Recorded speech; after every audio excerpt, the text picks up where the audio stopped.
Welcome back to the Colorado Springs Business Podcast. My name is Andrew Hasley and I am the host. We are here in beautiful Palmer Park and you can see beautiful downtown business area right in the background. So I figured that'd be a good shot. This is the money shot that I've been trying to get for weeks.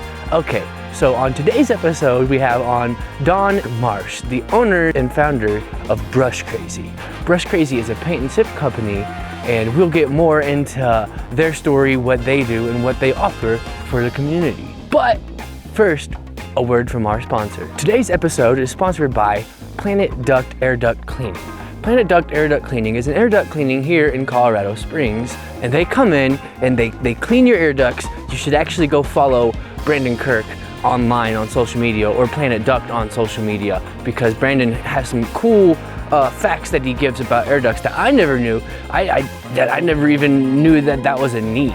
So check out Planet Duct. They're actually offering a special offer for anyone who watches this show. If you mention this show to Planet Duct, to the people at Planet Duct, to Brandon, then you get 10% off of your purchase. Alright, so make sure to check out Planet Duct at planetduct.com or anywhere on social media. Alright, let's get right into the show with Don Marsh, and we are at the studio of Brush Crazy discussing things Brush Crazy. So let's get right into the show. This is a weekly show where I interview business owners and entrepreneurs from Colorado Springs, in Colorado Springs, doing things in the community of Colorado Springs. This is the Colorado Springs Business Podcast. I'm here with Don Marsh. And tell everyone what you do. You bet. So Doug and I started Brush Crazy almost 6 years ago up in Great Falls, Montana. And we started out as a paint and sip where people can just bring their wine, and we taught them how to paint a painting, and we led it step by step, kind of like what's standard in today's industry. That's how we all got started. And so we're grateful for the businesses that, went before us to break ground and to make this a popular industry. For sure. And then within a couple months, Doug said, hey, let's do ceramics. And I was not excited. That was like outside my wheelhouse. I was afraid of them because I'm so used to just painting with acrylics and getting like instant results. So as soon as I put paint on that canvas, I can see what's there and know what's going to happen. And with ceramics, it's like a whole nother magical thing where you paint with these glazes that turn a different color once you fire it. And so that was so scary to me. But he listened to the customers. And so that's when we were like, okay, let's just do it. So if the customers are suggesting that, that's definitely something to jump on. And, exactly. And that's exactly where you grow too, is when you get out of your comfort zone. True. Like that's how you expand and grow. And look at you guys now. Right now we have a huge selection of ceramics. What was fun for me is about, I would say 2 years into it, we found a vendor here in Colorado, and he showed us how to dry brush the ceramics with acrylic paint. And I was like, that's for me. So I got super excited about that. And then, of course, like a year after we started, we brought in wood pieces. And then after the wood palette signs, we actually did little cutout shapes in the wood. And so it's just slowly evolved to be, a little bit more broad in our selection.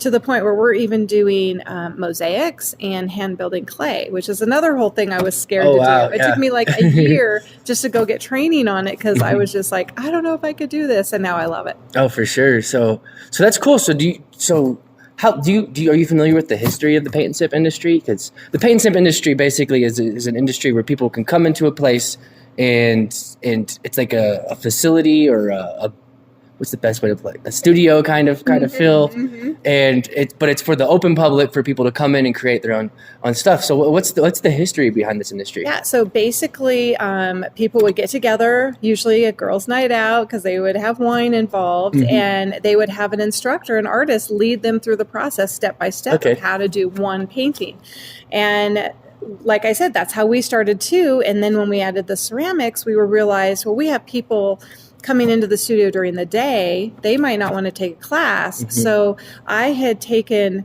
our paintings and I started writing instruction sheets for them right from the very beginning. I had a picture of the painting and I took like interval steps, like here's step 1, 2, 3, as many steps as it took, and wrote them out.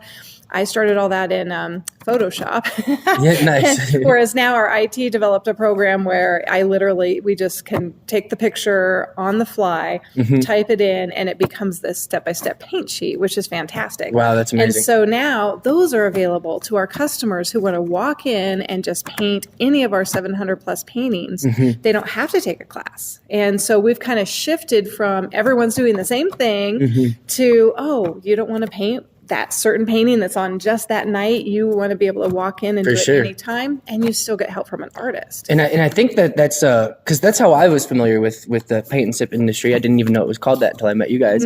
But like I had like a couple friends, they went out and they brought their dogs or pictures of their dogs or whatever, and then they painted their dogs. It was like a painting class for the dogs, and it was like just a bunch of people, like, but the instructor would teach everyone how to paint, you know, their individual dog. And like, that's when I first kind of got introduced to the industry.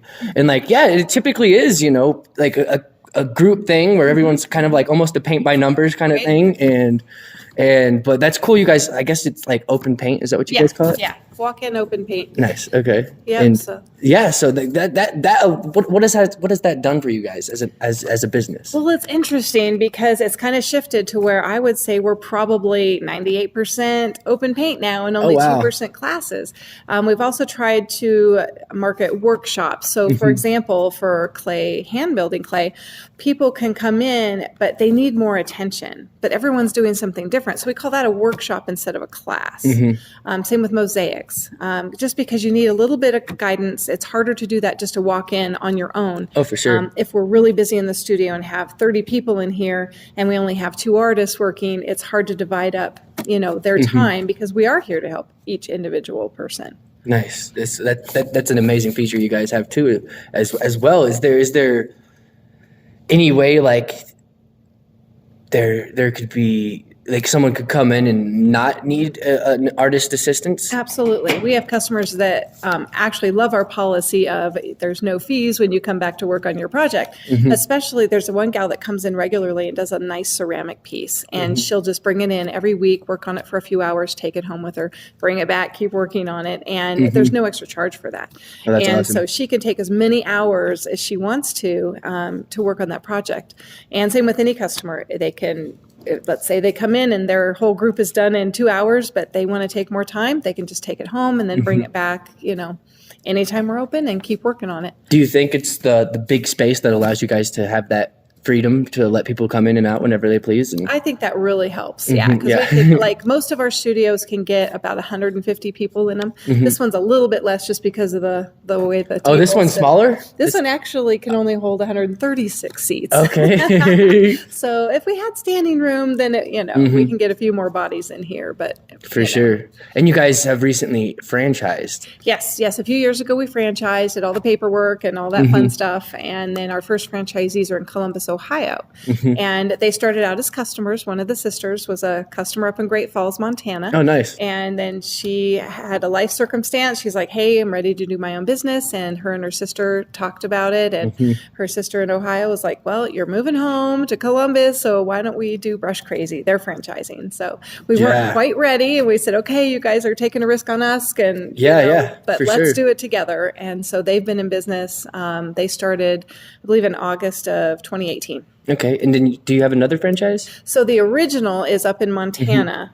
We still own that one and just have it managed. And then we brought headquarters here to Colorado Springs in December of 2018 and opened this location here. Nice. So there's 3 so far. Awesome. I can imagine it being a 400 store. Or a 400 business, that'd be crazy. It would be. Because you've heard of Papa John's story, right? Oh, not the whole story. Yeah. Yeah, that's interesting. You guys got to watch out for that too, because he got kicked out of his own business. Oh, yeah. That would be crazy. And same with McDonald's. Yeah, exactly. No, for sure. Yeah. But I mean, what is your goals with the franchise? We're just taking one day at a time right now. You helped us with our franchise video, which we're super excited about. I think within the next week or two, we're going to actually be presenting that on our social media. Oh, And we're nice. going to start boosting it in Great Falls. We would like to franchise our Great Falls studio because I'm finding it personally very difficult to manage 2 studios at once and run, the franchise. For and sure. all I that. bet, especially in another state. Yeah, heading up there this weekend. Yeah. Yeah. And that's exciting. And I'm excited. I really believe that video can get people excited about it. And also just get people knowing that they can franchise or can join it, just the option being there. Right. What do you guys think have been some of your biggest challenges with growing this business? Money. Yeah. I think money is usually everybody's challenge. Yeah. To make things scalable. And, we did our hard work in the beginning by trying to develop a software system that not only has our website out there, but so you can actually sign up for classes or workshops on our website, but the whole back end allows the franchisees to be able to bring up all the paintings, print the paint sheets, take an order, track orders, track their sales, do their orders, with our vendors and track all of that, the inventory, everything is all in one system. So we did all of the hard work early on, and we're obviously constantly developing it because that's what you do when you have software. Yeah, because if you don't, it gets bugs and it gets old and outdated. Yeah, and then we think of something else like, we need to do this. Exactly, and that's the best thing about it too, because it's a constantly growing thing, and it is. It'll never not get better, I guess. I think one of the big turning points for me personally was when I was doing all my paint sheets in Photoshop and having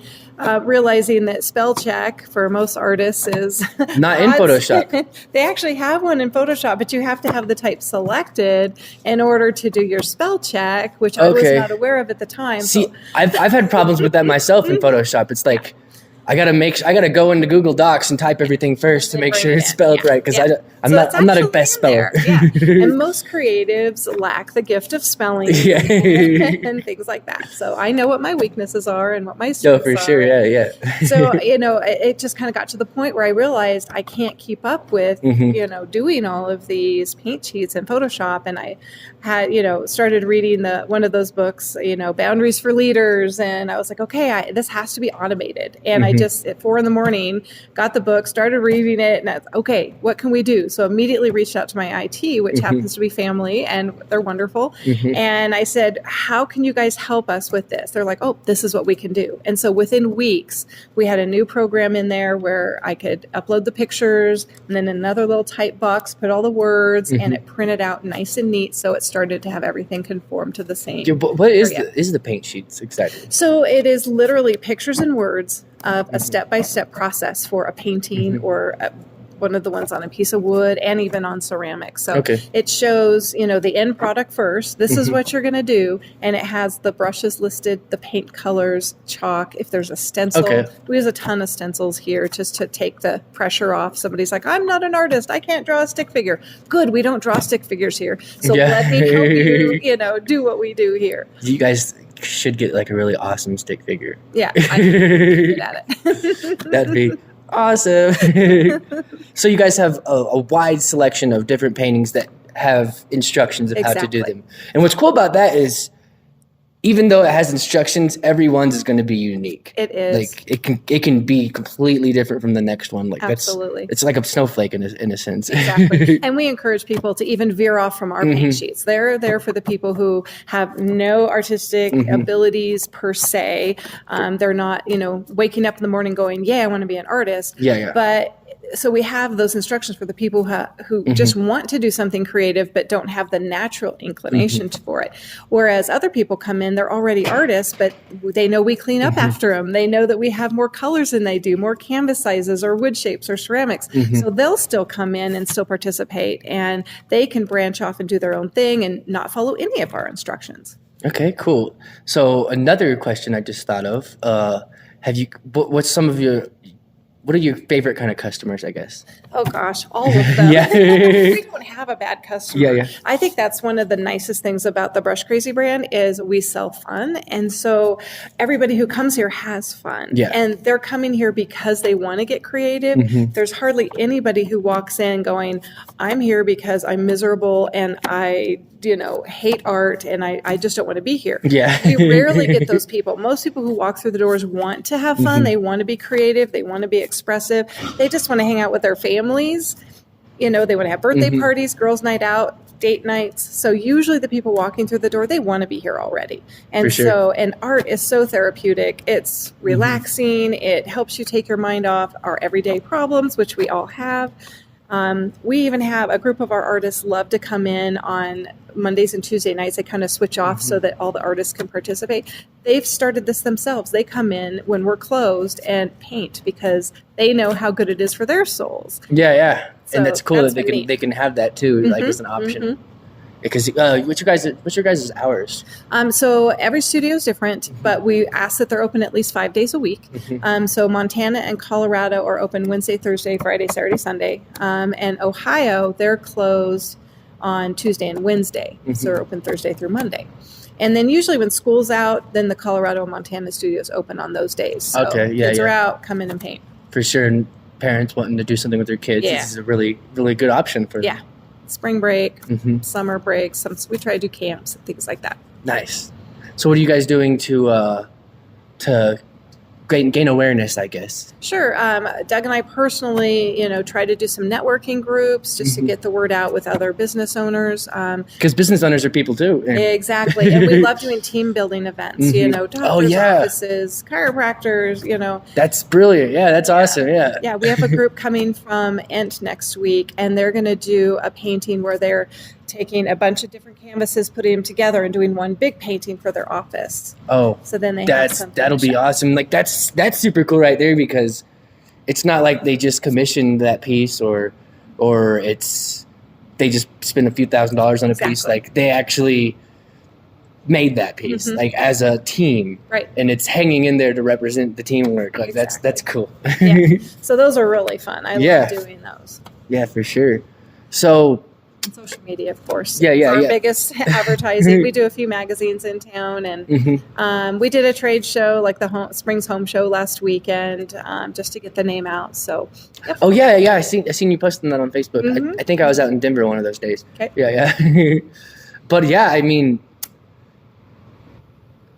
I'm thinking like, is there anything else that you love about Brush Crazy that you'd like to let people know? I just like seeing people get creative. I know how art is easy for me just because that's where my talents lie.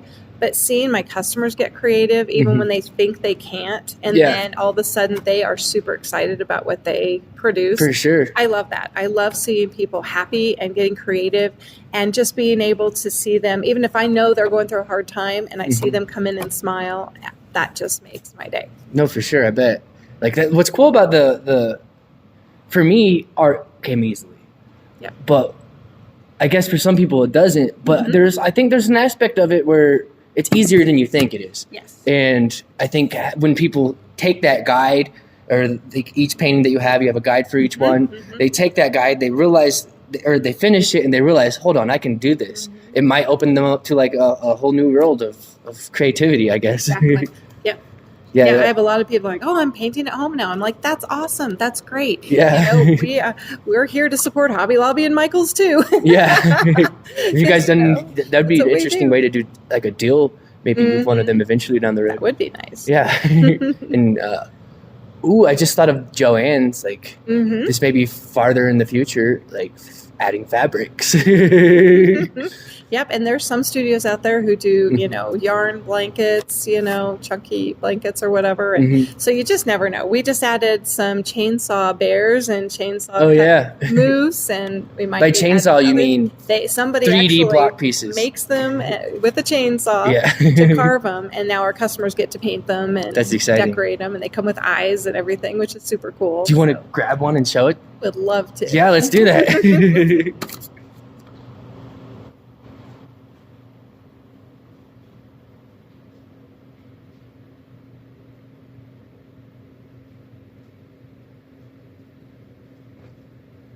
Yeah, I didn't even think about that. We could have had those propped up and everything. I know.